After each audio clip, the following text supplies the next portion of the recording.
we've done a lot of content on adventures, challenges, and different athletic competitions. But today we're going to mix it up a little bit, and I'm going to show you a little bit about my other side.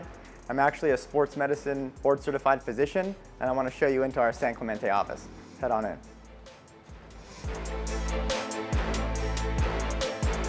So this is our San Clemente office, which is an addition to our Palm Desert office location, where we treat non-operative orthopedics. Here at Advanced Center for Sports and Musculoskeletal Medicine, we treat patients of all ages, from kids to adults, and it doesn't matter about their activity level. They could be a recreation all the way up to professional. So come on to the back and let's check out the backside. All right, come on into the exam room so we can see a typical place where we see our patients. So this here is a typical exam room where we do the examination, the history, and we implement different treatments. And this is an example of our ultrasound, where we like to provide diagnostic and therapeutic procedures. So this is a perfect example of our office. Okay, so why did I become a sports medicine physician? So when I think about this answer, I think it's a culmination of different things. I grew up with different sporting events and activities my whole life, probably before I even had a choice, through my parents putting me in different athletics. And then when I got to high school and then into college, I had to kind of decide on what I was going to do with my life. So I kind of gravitated more toward the health field. I ended up doing kinesiology, and without getting too much into the college and the courses, which we'll leave for another video. But I was kind of limited on how I felt I could help the active person in terms of injury prevention, in terms of performance.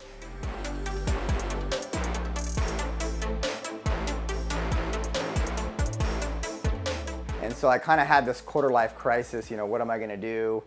And I decided, let's go back to more schooling, and maybe let's look into a sports medicine physician. And I kind of did some homework on that, and I realized, yes, like that type of profession would be able to help the athlete, help the weight loss, help the performance more, and to a certain degree that I would feel satisfied with. So that's when I was sold on it. Ended up doing some different coursework, looked into medical schools, and then I found the osteopathic physician dedicated another 500 or 1,000 hours toward the musculoskeletal system. So I applied to that, and like I said, we'll get into that more later, but that's the overall reason on why I ended up going toward a sports medicine physician profession.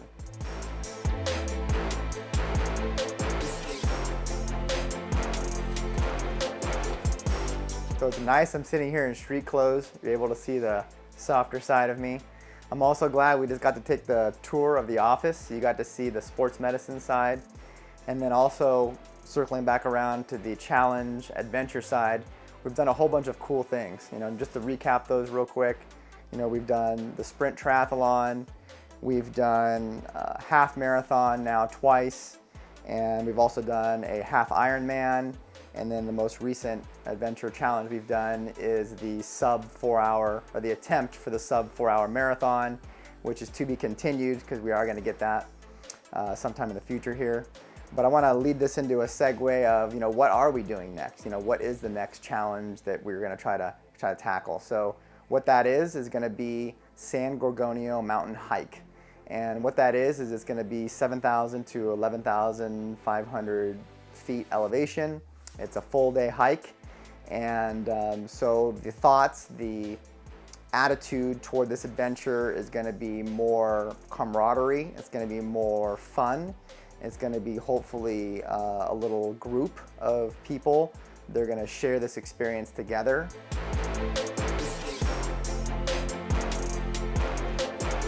And maybe those of kind of a wide age range, as opposed to some of the other challenges and adventures we've done where they've been more strenuous and they've been pretty much, myself out there or just a few other athletes doing these things. So we're shooting for September 10th, or at least that weekend. And a lot of the training I'm really excited for because it's going to be completely different.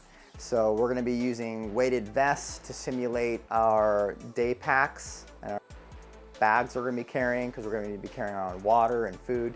And then I got some special hiking shoes, and then we're going to go ahead and simulate elevation as well by going up to some of these nearby mountains and kind of simulating that feel of the elevation change. So we're looking forward to it, and we're super excited. So I'm looking forward to sharing these videos with you and other videos with the office and all sides of my life. Last time I talked to you guys, I introduced you guys to the office, showed you a little bit around. Now we're here on the actual first training session for the big hike coming up. I want to show you a little bit about what we got, some decisions we're going to have to make. So come on in.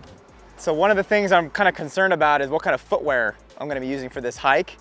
So I kind of brought two sets of shoes with me today. So I have here first a pair of Salomons. These are hiking shoes, and there's pros and cons about both. This is going to be more stability. It's going to have more grip, but it's going to be heavier. And then I also have some running kind of hiking shoes. These are going to be more lightweight, a little more comfortable, but a little bit less traction and a little less stability. So we're going to have to see what I like out there and what feels the best before we move forward. So we'll see.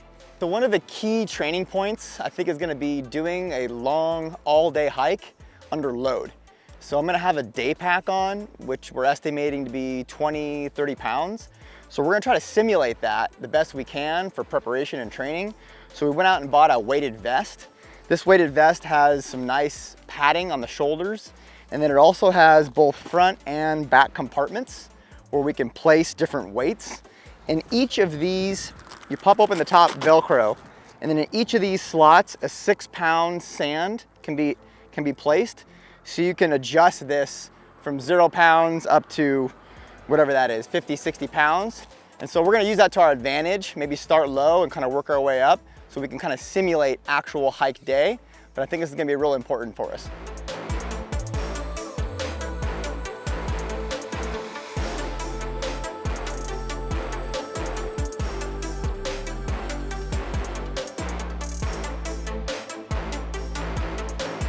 All right, so another point that I really didn't pay too much attention to back when I was doing the half marathons and half Ironmans, but super important, is gonna be hydration, electrolyte profile, simple carbohydrates.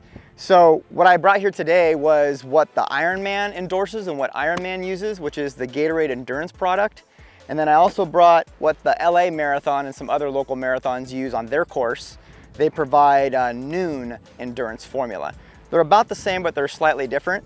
So I'm gonna be practicing with these different types of formulations, but I may try to pick something that's better for me for such a long event under so much strain, but we'll figure that out because it's gonna be super important. All right, so another thing I was thinking about was sun protection. So I don't know what's gonna be enough for this day hike. I mean, we're talking 8, 9, 10 hours of just complete sunlight. So little hats like this, I don't know if it's gonna cut it. I think I'm gonna need more protection over the ears, maybe over back of the neck. I brought this hat with me today. I brought one of my running hats, but to be honest with you, I don't think it's gonna be enough.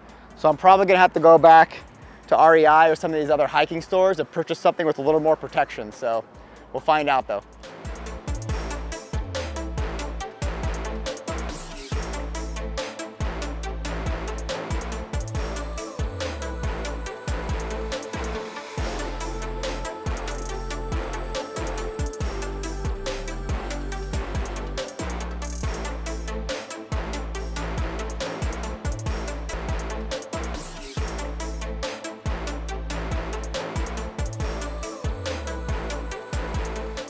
All right, so we're up here. Just finished out the hike for today. It feels good to kind of get up here, get the feet moving, try out some of this gear. But to be honest with you, it's getting me really excited because it's beautiful up here. I mean, take a look. So I can't wait.